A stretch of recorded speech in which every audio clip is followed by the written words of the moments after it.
ಎಲ್ಲರಿಗೂ ನಮಸ್ಕಾರ ರೀ. ಹೆಂಗದಿರಿ? ನಾನು ಶ್ವೇತಾ. ಜಗತ್ನ್ಯಾಗ ನಡೆದಿರೋ ಸುದ್ದಿನ ನಮ್ಮ ಉತ್ತರ ಕರ್ನಾಟಕ ಭಾಷೆದಾಗ ಹೇಳಲಿಕ್ ಬಂದಿನಿ.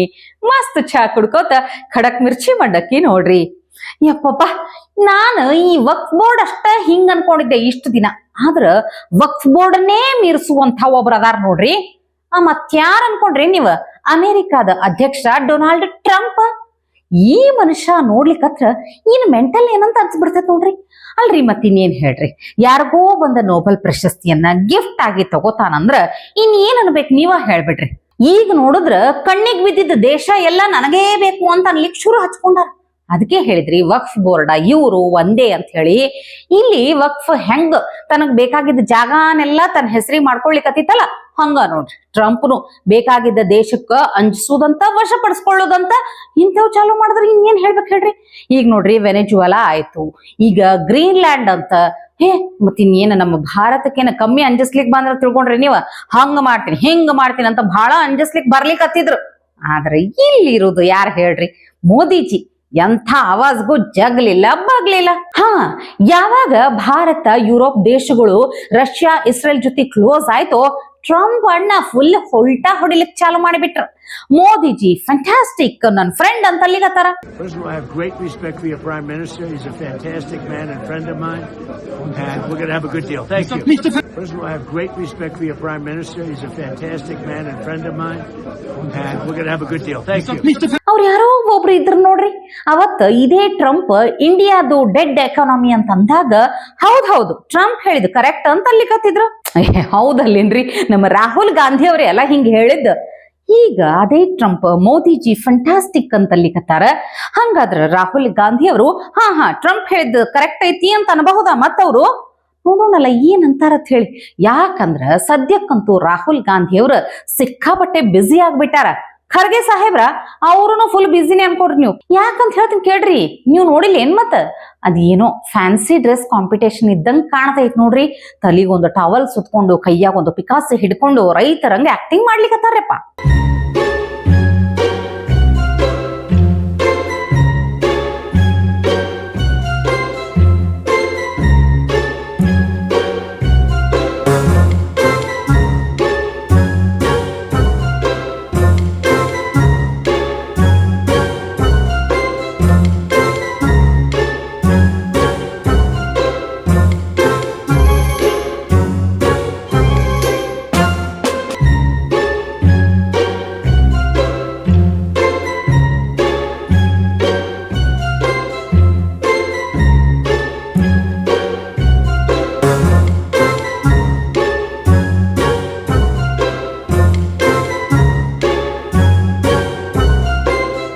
ಯಾರ್ರೀ ಹೇಳಿದ್ದು ಟ್ರೂ ಆನೆಸ್ಟ್ ಎಂಟರ್ಟೈನರ್ ಗಿಲ್ಲಿ ಅಂತ ಹೇಳಿ?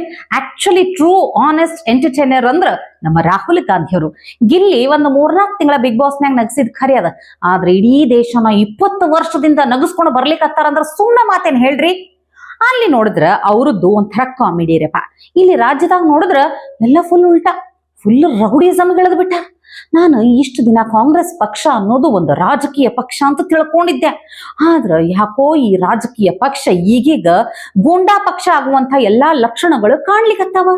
ಸಿದ್ದರಾಮಯ್ಯ ಸಾಹೇಬ್ರ ಬಂದಾಗಿನಿಂದ ರಾಜ್ಯದ ಮಂದಿ ನೆಮ್ಮದಿಯಾಗದಾರೇನ್ ಹೇಳ್ರಿ? ಮಾತೆತ್ತಿದ್ರ ಅವಾಜ್ ಬೈಲಿಕ್ಕೆ ಬರ್ತಾರ, ಹೊಡಿಲಿಕ್ಕೆ ಬರ್ತಾರ, ಪೊಲೀಸರನ್ನ ಕಳಿಸಿ ಅಂಜಿಕೆ ಹಾಕ್ಸುದು, ಬೆದರಿಕೆ ಹಾಕ್ಸುದು. ನಮ್ಮ ಕತಿ ಬಿಡ್ರಿ, ಅಧಿಕಾರಿಗಳಿಗೂ ಆವಾಜ್ ಹಾಕಿ ಬಾಯಿಗೆ ಬಂದಂಗ ಬೈಯೋರದಾರ. ಆದ್ರ ಅಂಥವ್ರನ್ನ ಇನ್ನ ತನಕ ಹಿಡಿಲಿಕ್ಕಾಗಿಲ್ಲ ಅಂತ ನಮ್ಮ ಪೊಲೀಸರಿಗೆ ಏನ್ ಮಾಡ್ತೀರಿ ಹೇಳ್ರಿ? ಈಗ ನೋಡಿದ್ರ ಕೇಳ್ಬೇಕು ನೀವು ಕತಿ.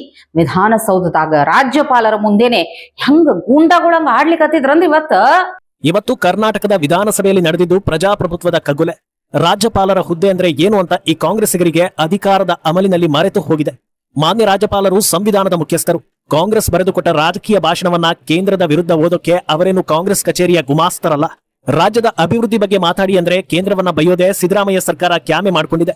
ಇದು ಸಿದ್ದರಾಮಯ್ಯ ಸರ್ಕಾರದ ನೇರ ಪ್ರಾಯೋಜಿತ ತುಗಲಕ್ ಸರ್ಕಾರ. ರಾಜ್ಯದಲ್ಲಿ ನಯಾ ಪೈಸೆ ಅಭಿವೃದ್ಧಿ ಇಲ್ಲ, ರಸ್ತೆಗಳು ಗುಂಡಿ ಬಿದ್ದಿವೆ, ಪ್ರತಿನಿತ್ಯ ಕುರ್ಚಿ ಕಾದಾಟದಲ್ಲೇ ಕಾಲ ಕಳೀತಾ ಇದ್ದಾರೆ. ತಮ್ಮ ಆಡಳಿತದ ವೈಫಲ್ಯವನ್ನ ಮುಚ್ಚಿಕೊಳ್ಳೋದಕ್ಕೆ, ಜನರ ಗಮನ ಬೇರೆ ಕಡೆ ಸೆಳೆಯೋದಕ್ಕೆ ಇವತ್ತು ಸದನದಲ್ಲಿ ಇಂಥ ಊಸರವಳ್ಳಿ ನಾಟಕ ಆಡ್ತಿದ್ದಾರೆ. ಸದನದ ಒಳಗೆ ಇವರ ನಡವಳಿಕೆ ನೋಡಿ. ಕಾಂಗ್ರೆಸ್ಸಿನ ಗೂಂಡಾ ಸಂಸ್ಕೃತಿ ಬಟಾ ಬಯಲಾಗಿದೆ. ಬಿಕೆ ಹರಿಪ್ರಸಾದ್ ರಾಜ್ಯಪಾಲರಿಗೆ ದಾರಿ ಬಿಡದೆ ಕೈ ತೋರಿಸಿ ಆ ದಿನಗಳ ಗೂಂಡಾಗಿರಿ ಪ್ರದರ್ಶಿಸಿದ್ದಾರೆ ಅಂದ್ರೆ ಏನಿದು?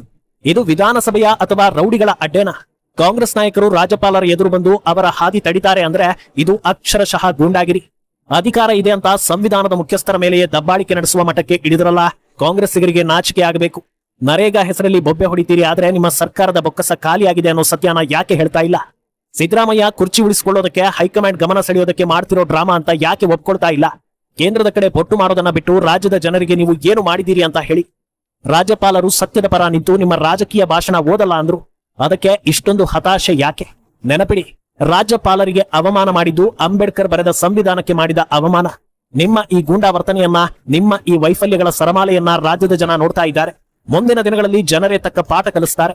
ಈ ಅರಾಜಕತೆಯ ಸರ್ಕಾರಕ್ಕೆ, ಈ ತುಗಲಕ್ ದರ್ಬಾರ್ಗೆ ಧಿಕ್ಕಾರ.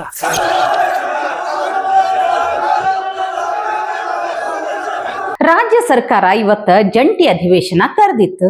ರಾಜ್ಯಪಾಲರು ಅಧಿವೇಶನಕ್ಕೆ ಬಂದಿದ್ರು. ಈ ಟೈಮ್ನಾಗ ರಾಜ್ಯಪಾಲರಿಗೆ ಒಂದು ಭಾಷಣನ ಕೊಟ್ಟಿದ್ರು. ಆದ್ರ ರಾಜ್ಯಪಾಲರು ಗೆಹ್ಲೋಟ್ ಅವ್ರು ಅರ್ಧಕ್ಕ ಭಾಷಣನ ನಿಂದಿಸಿ ಹೊಂಟ ಬಿಡ್ತಾರ. ಶುರು ಆಯ್ತು ನೋಡ್ರಪ್ಪ ಕಿರಿಕ್. ಹಂಗಿಂಗಲ್ಲದ ಮತ್ತ ಅದನ್ನ ಇಟ್ಕೊಂಡು ಇಡೀ ಕಾಂಗ್ರೆಸ್ ನಾಯಕರು ಒಳ್ಳೆ ಈ ಗ್ಯಾಂಗ್ಸ್ಟರ್ಗಳ ತರ ಆಡ್ಲಿಕ್ಕೆ ಶುರು ಹಚ್ಕೊಂಡ್ ಬಿಡುದಾ. ನೋಡ್ರಿ ಖರೆ ಹೇಳಬೇಕಂದ್ರ ಕೈಯಾಗ ಒಂದು ಲಾಂಗ್ ಮಚ್ಚ ಇದ್ದಿದ್ರ ಹಂಗ ಅಟ್ಯಾಕೆ ಮಾಡ್ಬಿಡ್ತಿದ್ರೋ ಏನೋ. ರಾಜ್ಯ ಸರ್ಕಾರ ತನ್ನ ವೈಫಲ್ಯಗಳನ್ನ ಮುಚ್ಚಿ ಹಾಕೊಳ್ತಕ್ಕಂಥ ಸಲುವಾಗಿ ಕೇಂದ್ರ ಸರ್ಕಾರದ ಮೇಲೆ ವೇಷ ರಾಜಕಾರಣವನ್ನ ಮಾಡೋದಕ್ಕೆ, ಈ ಸದನವನ್ನ ಬಳಸ್ಕೊಳ್ಳೋದಕ್ಕೆ ಏನು ರಾಜ್ಯ ಸರ್ಕಾರ ಹೊರಟಿದೆ. ಇವತ್ತು ಈ ಕಾಂಗ್ರೆಸ್ ಸರ್ಕಾರ ಪ್ರಜಾಪ್ರಭುತ್ವದ ಕಗ್ಗೊಲೆ ಮಾಡುವಂತ ಕೆಲಸ ಮಾಡಿದ್ದಾರೆ. ಒಂದು ಒಕ್ಕೂಟದ ವ್ಯವಸ್ಥೆಗೆ ಧಕ್ಕೆ ತರುವಂತ ದಾರಿಯಲ್ಲಿ ಇವತ್ತು ರಾಜ್ಯ ಸರ್ಕಾರ ಸಾಗ್ತಾ ಇದೆ. ಸದನದ ದುರ್ಬಳಕೆಯನ್ನು ಕೂಡ ರಾಜ್ಯ ಸರ್ಕಾರ ಮಾಡ್ಕೊಳ್ಳೋದಕ್ಕೆ ಹೊರಟಿರ್ತಕ್ಕಂಥದ್ದು ದುರ್ದೈವ. ಇದು ಏನು ಪ್ರಧಾನಮಂತ್ರಿ ನರೇಂದ್ರ ಮೋದಿ ಅವರು ಕೇಂದ್ರ ಸರ್ಕಾರ ಮನ್ರೇಗಾವನ್ನ ಬಿಪಿಜಿ ರಾಮ್ಜಿ ಅಂತೇಳಿ ಕೆಲವು ಮಾರ್ಪಾಡುಗಳನ್ನ ಮಾಡಿದ್ದಾರೆ, ಸುಧಾರಣೆಗಳನ್ನ ತಂದಿದ್ದಾರೆ. ಅದರ ವಿರುದ್ಧ ಈಗಾಗಲೇ ಕಾಂಗ್ರೆಸ್ ಸರ್ಕಾರ ಸಿದ್ದರಾಮಯ್ಯನವರ ಆದಿಯಾಗಿ ಈಗಾಗಲೇ ಅಪಪ್ರಚಾರಗಳನ್ನು ಈಗಾಗಲೇ ಪ್ರಾರಂಭ ಮಾಡಿದ್ದಾರೆ. ನಾನು ತಮ್ಮ ಮುಖೇನ ರಾಜ್ಯದ ಮುಖ್ಯಮಂತ್ರಿಗಳಿಗೆ ಕಾಂಗ್ರೆಸ್ ಸರ್ಕಾರಕ್ಕೆ ಕಿವಿ ಮಾತನ್ನ ಹೇಳಲಿಕ್ಕೆ ಇಷ್ಟಪಡ್ತೇನೆ. ಎಲ್ಲೋ ಪಾಪ ಕಾಂಗ್ರೆಸ್ನವರು ಗೊಂದಲದಲ್ಲಿದ್ದಾರೆ. ಉದ್ಯೋಗ ಖಾತ್ರಿ ಯೋಜನೆ ಗ್ರಾಮೀಣ ಭಾಗದಲ್ಲಿರುವಂತಹ ಬಡವರು, ಸಣ್ಣ ರೈತರು, ಕಾರ್ಮಿಕರಿಗೆ ಅನುಕೂಲ ಆಗಲಿ ಅಂತ ಹೇಳಿ ಕಾಂಗ್ರೆಸ್ ಪುಡಾರಿಗಳಿಗೆ ಬೇಕು ಅಂತ ಹೇಳಿ ಎಲ್ಲ ಉದ್ಯೋಗ ಖಾತ್ರಿ ಇರುವಂತದ್ದು. ಇವತ್ತು ನರೇಂದ್ರ ಮೋದಿ ಅವರು ಸಾಕಷ್ಟು ಸುಧಾರಣೆಗಳೊಂದಿಗೆ ಇವತ್ತು ಅದನ್ನ ಕಾಯ್ದೆನ ತಂದಿರುವಂತದ್ದನ್ನ ವಿರೋಧಿಸಿ ಕಾಂಗ್ರೆಸ್ ಸರ್ಕಾರ ಅಪಪ್ರಚಾರ ಏನ್ ಮಾಡ್ತಾ ಇದೆ, ಅದರ ಮುಂದಿರದ ಭಾಗವಾಗಿ ರಾಜ್ಯಪಾಲರ ಮುಖೇನ ಇವತ್ತು ಕೇಂದ್ರ ಸರ್ಕಾರದ ವಿರುದ್ಧ ರಾಜ್ಯದ ಜನರನ್ನ ಎತ್ತಿ ಕಟ್ಟುವಂತ ಒಂದು ಕುತಂತ್ರ, ಷಡ್ಯಂತ್ರಕ್ಕೆ ಕೈ ಹಾಕಿದ್ದಾರೆ. ಅದಕ್ಕೆ ರಾಜ್ಯಪಾಲರು ಅವಕಾಶವನ್ನು ಮಾಡಿಕೊಟ್ಟಿಲ್ಲ. ಇವತ್ತು ಕಾಂಗ್ರೆಸ್ ಸರ್ಕಾರ 140 ಶಾಸಕರ ಬೆಂಬಲ ಇದೆ ಅಂತ ಹೇಳಿ ಒಂದು ರೀತಿ ದಬ್ಬಾಳಿಕೆ ಮಾಡುವಂತ ಕೆಲಸ ಮಾಡ್ತಾ ಇದ್ದಾರೆ. ಆದ್ರೆ ರಾಜ್ಯದ ಜನ ಎಲ್ಲವನ್ನೂ ಕೂಡ ಗಮನಿಸ್ತಾ ಇದ್ದಾರೆ. ಈ ಕಾಂಗ್ರೆಸ್ ಸರ್ಕಾರ ತನ್ನ ನಡವಳಿಕೆಯನ್ನ ಸರಿ ಮಾಡ್ಕೊಳ್ಳದೆ ಹೋದ್ರೆ 140 ಶಾಸಕರು ಇರುವಂತಹ ಕಾಂಗ್ರೆಸ್ ಪಕ್ಷಕ್ಕೆ ಯಾವ ರೀತಿ 40ಕ್ಕೆ ಇಳಿಸಬೇಕು ಅಂತ ಹೇಳಿ ಈಗಾಗಲೇ ರಾಜ್ಯದ ಜನರು ಕಾಯ್ತಾ ಇದ್ದಾರೆ. ವಿಧಾನಸಭಾ ಅಧಿವೇಶನದ ಕಲಾಪದಲ್ಲೇ ಇವತ್ತು ಒಂದಿನ ಕರಾಳ ದಿನ. ಇವತ್ತು ಕಾಂಗ್ರೆಸ್ ಸರ್ಕಾರ ಈ ಅಧಿವೇಶನವನ್ನ ಒಂದು ಕರಾಳ ರೀತಿಯಾಗಿ ನಡೆಸಿದ್ದಾರೆ. ಗೌರವಾನ್ವಿತ ರಾಜ್ಯಪಾಲರು ಅವರ ಕರ್ತವ್ಯ ಏನಿದೆ, ಸಂವಿಧಾನದ ಅಡಿಯಲ್ಲಿ ಕೇಂದ್ರ ಮತ್ತು ರಾಜ್ಯ ಸರ್ಕಾರಗಳ ಸೇತುವೆಯಾಗಿ ಕೆಲಸ ಮಾಡೋದು ಅವರ ಕರ್ತವ್ಯ. ಆ ಕರ್ತವ್ಯ ರೀತಿಯಾಗಿ ಅವರು ಕೆಲಸವನ್ನ ಮಾಡಿದ್ದಾರೆ. ಆದ್ರೆ ಇವತ್ತು ಗವರ್ನರ್ ಅವರು ಅವರ ಮಾತುಗಳಲ್ಲಿ ಅದನ್ನ ಲೇ ಮಾಡಿ ಧನ್ಯವಾದ ಹೇಳಿ ಹೊರಟಿದ್ದಾರೆ. ಇದೇನು ಮೊದಲ ಬಾರಿ ಅಲ್ಲ. ಹಿಂದೆ ಭರದ್ವಾಜ್ ಅವರು ಇದ್ದಾಗ ಕೂಡ, ನಮ್ಮ ಸರ್ಕಾರ ಇದ್ದಾಗ, ಯಡಿಯೂರಪ್ಪನವರು ಇದ್ದಾಗ ಅವರು ಕೂಡ ಲೇ ಮಾಡಿಬಿಟ್ಟು ಹೊರಟೋದು. ಅವಾಗ ಕಾಂಗ್ರೆಸ್ ಗವರ್ನರ್. ಹಿಂದೆ ಖುರ್ಷಿದ್ ಆಲಂ ಖಾನ್ ಅವರು ಕೂಡ ಗವರ್ನರ್ ಆಗಿದ್ದಾಗ ಅವರು ಕೂಡ ಲೇ ಮಾಡಿ ಬಹಳಷ್ಟು ಸಾರಿ ಹೋಗಿದ್ದಾರೆ. ಇದರಲ್ಲಿ ತಪ್ಪೇನಾಗಿದೆ? ಸಂವಿಧಾನದ ಪ್ರಕಾರ ಬರಬೇಕು, ಅವರು ಆ ಚೇರಲ್ಲಿ ಕೂತ್ಕೊಂಡು ಆ ಸರ್ಕಾರದ ಒಂದು ಭಾಷಣವನ್ನ ಲೇ ಮಾಡಿ ಹೋಗೋ ಅಧಿಕಾರ ಅವ್ರಿಗಿದ್ದೇ ಇದೆ. ಆದರೆ ಕಾಂಗ್ರೆಸ್ ಅವರು ಇಡೀ ಸದನವನ್ನ ಗೂಂಡಾಗಿರಿ ಮಾಡಿದ್ದಾರೆ. ಇವತ್ತು ರಾಜ್ಯಪಾಲರ ಮೇಲೆ ತಳ್ಳುವಂತದ್ದು, ಅವ್ರನ್ನ ಅಟ್ಯಾಕ್ ಮಾಡುವಂತದ್ದು. ಗೆರಾವ್ ಎಚ್.ಕೆ. ಪಾಟೀಲ್ ಅಂತ ಹಿರಿಯ ಸದಸ್ಯರು, ಕಾನೂನು ಸಚಿವರು, ಅವರೇ ಎದ್ದು ನಿಂತ್ಕೊಂಡು ಗವರ್ನರ್ಗೆ ಅಡ್ಡಿಪಡಿಸಿರುವಂತದ್ದು. ಇದೆಲ್ಲ ನೋಡಿ ನಮ್ಮ ನಿಯಮಾವಳಿ ಪುಸ್ತಕದಲ್ಲಿ, ನಮ್ಮ ನಿಯಮಾವಳಿ ಪುಸ್ತಕ ಪೇಜ್ 13ರಲ್ಲಿ 27ನೇ ಕಲಮಲ್ಲಿ ಸ್ಪಷ್ಟವಾಗಿದೆ. ಅಂದ್ರೆ ಇಷ್ಟು ಜನದ ಮೇಲೆ ವಿಧಾನಸಭಾ ಅಧ್ಯಕ್ಷರು ಅವ್ರ ಮೇಲೆ ಕ್ರಮ ತೆಗೆದುಕೊಳ್ಬೇಕು, ಅವ್ರನ್ನ ಸದನದಿಂದ ಹೊರಗಡೆ ಹಾಕ್ಬೇಕು. ಯಾರ್ಯಾರು ಸದಸ್ಯರು ಅಡ್ಡಿಪಡಿಸಿದ್ದಾರೆ, ಸ್ವತಃ ಲಾ ಮಿನಿಸ್ಟರ್ ಅಡ್ಡಿಪಡಿಸಿದ್ದಾರೆ, ಇವನ್ನೆಲ್ಲರೂ ಕೂಡ ಸದನ ಶಿಕ್ಷೆಗೆ ಒಳಪಡಿಸಬೇಕು, ಅವ್ರನ್ನ ಸದನದಿಂದ ಹೊರಗೆ ಹಾಕ್ಬೇಕು ಅಂತ ಹೇಳಿ ಪುಸ್ತಕದಲ್ಲೇ ಇದೆ. ನಾನು ಆಗ್ರಹ ಮಾಡ್ತಾ ಇದ್ದೀರಿ, ರಾಜ್ಯಪಾಲರು ಅವರ ಗೌರವ ಏನಿದೆ, ಘನತೆ ಏನಿದೆ ಅದನ್ನ ಕಾಪಾಡಿದ್ದಾರೆ. ಅವ್ರು ಯಾವುದೇ ರೀತಿಯಾದಂತ ಸದನಕ್ಕೆ ಅಗೌರವ ಮಾಡಿಲ್ಲ. ಇವ್ರ ಬಿಲ್ಗಳೆಲ್ಲ ಹೋಗಿತ್ತಲ್ಲ ಬೆಳಗಾವಿ ಅಧಿವೇಶನದಲ್ಲಿ, ಎಲ್ಲ ಬಿಲ್ಗಳು ಸೈನ್ ಮಾಡಿ ಕಳಿಸಿದ್ದಾರೆ. ಅವಾಗ ಸರಿತಾ? ಈ ರೀತಿ ಗವರ್ನರ್ಗೆ ಒಂದು ಕಾಂಗ್ರೆಸ್ ಆಫೀಸ್ ಮಾಡಕ್ಕೆ ಅವರು ಪ್ರಯತ್ನ ಮಾಡ್ತಾ ಇದ್ದಾರೆ. ಅದು ಯಾವುದೇ ಕಾರಣಕ್ಕೂ ಸಾಧ್ಯ ಇಲ್ಲ. ಗವರ್ನರ್ ಅವರು ಸಂವಿಧಾನದತ್ತವಾಗಿ ಕೆಲಸ ಮಾಡಬೇಕು, ಅದನ್ನ ಮಾಡಿದ್ದಾರೆ. ಆದ್ರೆ ಕಾಂಗ್ರೆಸ್ ಅವರು ಅದರ ದುರುಪಯೋಗ ಮಾಡಿಕೊಂಡು ಇವತ್ತು ರಾಜ್ಯಪಾಲರಿಗೆ ಅಗೌರವ ಮಾಡಿದ್ದಾರೆ. ಅವರ ಹೆಸರಲ್ಲೇ ಇವರೆಲ್ಲರೂ ಆದೇಶ ಹೊರಡಿಸೋದು, ಅವರೇ ಇವರಿಗೆ ಮುಖ್ಯಮಂತ್ರಿಗಳಿಗೆ ಪ್ರಮಾಣ ವಚನ ಸ್ವೀಕಾರ ಮಾಡಿರೋದು. ಈ ಎಚ್.ಕೆ. ಪಾಟೀಲ್ ಅವ್ರಿಗೂ ಅವರೇ ಪ್ರಮಾಣ ವಚನ ಮಾಡಿ ಅಧಿಕಾರ ಕೊಟ್ಟಿರೋದು. ಅವ್ರ ವಿರುದ್ಧನೇ ಮಾತಾಡ್ತಾರೆ ಎಚ್.ಕೆ. ಪಾಟೀಲ್ ಅಂದ್ರೆ.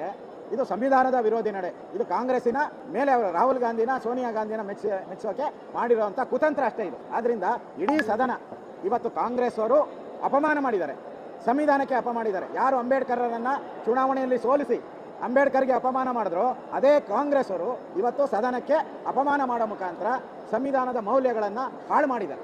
ಅದರಿಂದ ಅವ್ರ ಮೇಲೆ ಕ್ರಮ ತೆಗೆದುಕೊಳ್ಬೇಕು ಅಂತ ನಾನೀಗ ಪತ್ರವನ್ನ ಕೊಡ್ತಾ ಇದ್ದೀನಿ ಸ್ಪೀಕರ್ ಅವರಿಗೆ. ಇದ್ರ ಬಗ್ಗೆ ಏನು ಅಂತ ಮಾತಾಡೋದು ಹೇಳ್ರಿ. ಅಲ್ಲ, ರಾಜ್ಯಪಾಲನ್ನೇ ಬಿಡಲಾಗ್ಯಾರ, ಹಿಂಗ್ ತಳ್ಳಿಕತ್ತಾರ, ಅಟ್ಯಾಕ್ ಮಾಡ್ಲಿಕತ್ತಾರ, ನಮಗೇನ್ ಸುಮ್ಮನೆ ಬಿಡ್ತಾರ? ಯಾಕೆ ಕಿರಿಕಿರಿ ಬೇಕು ಹೇಳ್ರಿ? ಅವೆಲ್ಲ ಬ್ಯಾಡ್ ನಮಗ. ಆದ್ರೆ 1 ಲಕ್ಷ ಕೊಟ್ರಿ ನೀವು, ಉಳ್ಕಿದವ್ರು ಎಲ್ಲಾರು ಅದಾರ. ನಮ್ಮ DK ಶಿವಕುಮಾರ್ ಸಾಹೇಬ್ರು ಎಲ್ಲಿ ಅಂತ ಅನ್ಕೊಳಿಕತ್ತಿದೆ. ಆಮೇಲೆ ಗೊತ್ತಾಯ್ತ ನಮ್ಮ ಬಂಡಿ ಸಾಹೇಬ್ರು ದಾವೋಸ್ನ್ಯಾಗ ಫುಲ್ ಬಿಸಿ ಆಗ್ಯಾರ ಅಂತ ಹೇಳಿ. Good morning to all of you. I come from India, a great city, you all know, with a big population of around 4.4 million, and a very vibrant country with a huge population and a big talent pool. Country is preparing for next 25 years what the city has to be, and I come from a stage of Bangalore, which India is being seen through Bangalore. That is the IT capital of the Asia. To tell one thing, the population is Bangalore, Karnataka is growing like anything, especially the urban population. Almost now it's 40%. It may reach up to 50% in the next 20-25 years. We are preparing ourselves what to do for Bangalore and Karnataka and looking at India. As you all right know, California has 1.3 IT professionals, but as for Bangalore has 2.5 million of IT professionals. This is the biggest strength. The entire urbanization is moving towards India. It may reach till to 48% in the future. So we are all, especially on the mobility and the infrastructure development. Right. So every businessman all over the world leaders, first fly to Bangalore through India. First doesn't want to come to Delhi. They try to reach Bengaluru. This is what the world leaders are looking at. So we are preparing well. So I would like to share you that it is a city of innovation, research, tech. All the Fortune 500 companies are staying at Bangalore. A big talent pool anywhere in the world. I think I don't want to compare any place, but this talent pool on anything, it may be aerospace, it may be R&D centers, it may be IT professional or medical. Especially in Karnataka, we have almost 110 million of the healthcare facility structure what we have. 70 medical colleges. We have about 1.5 million doctors which we produced every year on the health sector. This is the city where I come from. So I would like all of you, this is a city for future. We invite everyone. Now already all the global leaders are working there. They have been growing up. But I would like all of us to come to the city. We'll all work together. We'll make you stronger. I always tell, joining together is the beginning. Discussing, thinking together is the progress. And working together will be the success for making all of you very strong. So this is the city for the future, where all of you are looking at. Beautiful climate is being there. The culture is at the utmost. The talent pool is at the sky. So let us come, let us work together. Please visit our city. We all are there to work with you. Thank you. ಹ ಭಾರಿ ಬಿಡ್ರಿ. ಏನು suit boot, ಆ ವೇಷಭೂಷಣಕ್ಕೆ ತಕ್ಕಂಗ ಭಾಷೆ, ಎಷ್ಟು ಚಂದ English ಮಾತಾಡ್ತಾರ ಕೇಳಿದ್ರೆ. DK ಸಾಹೇಬ್ರು ನೋಡ್ರಿ, ಇಂಥ ಪರಿ ಟ್ಯಾಲೆಂಟ್ ಇರುವಂತ ಇವ್ರನ್ನ ಇನ್ನ ತನಕ CM ಮಾಡಿಲ್ಲ ಅಂತಂದ್ರ ಮನ್ಸಿಗೆ ಹತ್ತದಿಲ್ಲ ಹೇಳ್ರಿ. ನಮಗೆ ಹಿಂಗ ಆಲಿಕತ್ತದಂದ್ರ ಇನ್ನ ಅವ್ರ ಸಹೋದರಂಗ ಆಗ್ಲಾರ್ದೆ ಇರ್ತೈತಿ ಅಂತ ಹೇಳ್ರಿ. ಆಗ್ತದ್ರಿ, ಮನ್ಸಿಗೆ ಹತ್ತದ, ಹಳಾಳ ಆಗ್ತದ. ಆದ್ರೆ ಏನ್ ಮಾಡುದು, ಡೈರೆಕ್ಟ್ ಆಗಿ ಹೇಳಲಿಕ್ಕೆ ಆಗುದಿಲ್ಲ. ಹಿಂಗಂತ ಹೇಳಿ ಇಂಡೈರೆಕ್ಟ್ ಆಗಿ ಹೇಳಲಿಕತ್ತಾರ.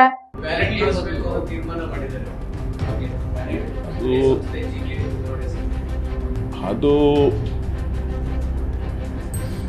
ಅವಶ್ಯಕತೆ ಇಲ್ಲ ಅಂತ ಕಾಣಿಸ್ತದೆ. ಬ್ಯಾಲೆಟ್ ಬಿಟ್ಟಿದ್ದೀವಿ. ಬ್ಯಾಲೆಟ್ ಬಿಟ್ಟು ಮತ್ತೆ ಇವ್ರ ಕೈಲೇ ಇರ್ತದೆ, ಕರ್ನಾಟಕ ಸರ್ಕಾರದ ಕೈಲೇ ಇರ್ತದೆ ಚುನಾವಣೆ ನಡೆಸುವಂತ. ಕರ್ನಾಟಕ ಚುನಾವಣಾ ಆಯೋಗನೇ ಇರ್ತದೆ. ಅದನ್ನು ತಿರ್ಚಕ್ಕೆ ಯಾರು ಆಗಲ್ವಲ್ಲ.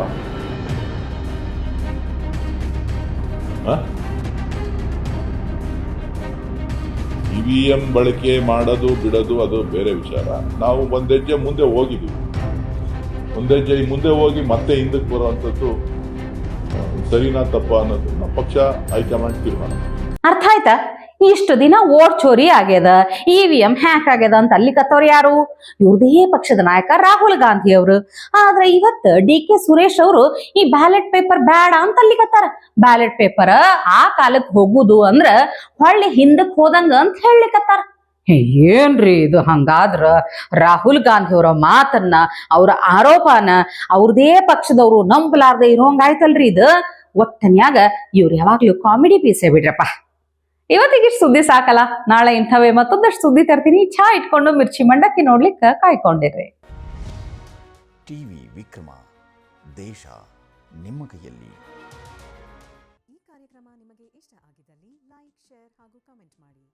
ಟಿವಿ ವಿಕ್ರಮದ ಕಾರ್ಯಕ್ರಮಗಳನ್ನು ನಿರಂತರವಾಗಿ ವೀಕ್ಷಿಸಲು ಸಬ್ಸ್ಕ್ರೈಬ್ ಮಾಡಿ, ಬೆಲ್ ಐಕನ್ ಒತ್ತಿ.